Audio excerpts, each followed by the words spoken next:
ખેડા જિલ્લામાં એસીબીએ 4 વર્ષ જૂની એક ઘટનામાં પુરાવા એકત્ર કરી કપડવંજ રૂરલ પોલીસ સ્ટેશનના 3 કર્મચારીઓ વિરુદ્ધ લાંચ લેવાનો ગુનો દાખલ કરતા પોલીસ બેડામાં ફડફડાટ ફેલાઈ ગયો છે. આ બનાવમાં 2 પોલીસ કોન્સ્ટેબલ અને 1 જીઆરડી જવાનનો સમાવેશ થાય છે. 17 એપ્રિલ 2021ના રોજ એક ટ્રક ચલાવનાર વ્યક્તિ મોડાસાથી ઘઉં ભરેલી ટ્રકને લઈને મુંબઈ તરફ જઈ રહ્યો હતો.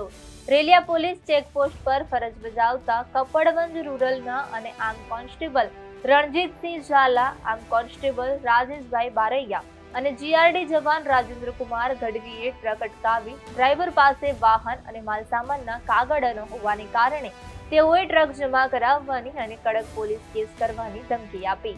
ડરી ગયેલા ટ્રક ડ્રાઈવર પાસે સમાધાન માટે 5 લાખ રૂપિયાની માંગણી કરાઈ હતી. ગરીબ ડ્રાઈવરે ભારે રકઝક બાદ 90,000 રૂપિયા આપવાનું નક્કી કર્યું, જેમાં 80,000 રૂપિયા આંગડિયા પેઢી મારફતે અને 10,000 રૂપિયા ફોન પે એપ્લિકેશન દ્વારા ટ્રાન્સફર કરાયા હતા.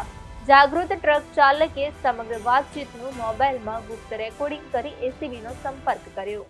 હું GI Patel, police inspector, Kheda ACB police station Nadiad. આજરોજ Kheda ACB police station Nadiad ખાતે લાંચનો ગુનો દાખલ કરવામાં આવ્યો છે.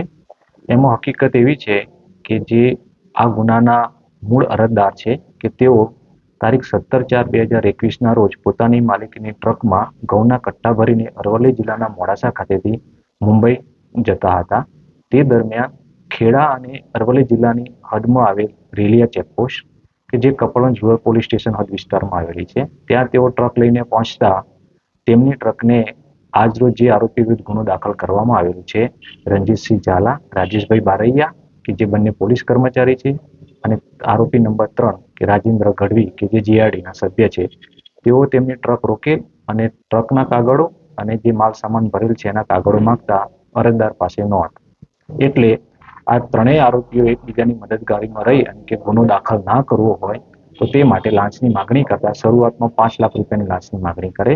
બાદ અરજદારે રકઝક તથા વિનંતી કરતા છેલ્લે 1 લાખ રૂપિયા આપવાનું નક્કી કરેલ, જે પૈકી આ ત્રણેય આરોપીએ ભેગા થઈને એક અલગ જ મોડેલ ઓપરેશનથી અરજદાર પાસેથી લાંચના નાણાં મેળવેલા, જેમાં 10,000 રૂપિયા ફોન પેના માધ્યમથી મેળવેલા અને બીજા 80,000 રૂપિયા આંગડિયા પેઢી મારફતે કપડવંજ ખાતેથી મેળવેલા. આમ તેઓએ 10,000 ઓનલાઈન અને 80,000 આંગડિયા પેઢી મારફતે મળી કુલ 90,000 લાંચના નાણાં માંગી અને સ્વીકારેલા.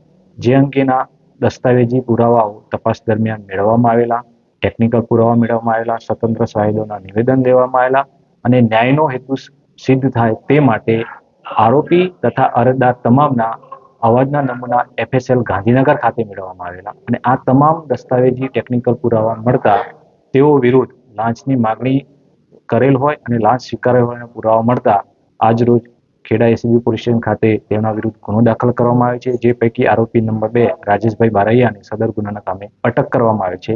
આરોપી નંબર 1 અને 3 બાબતે આગળની તપાસ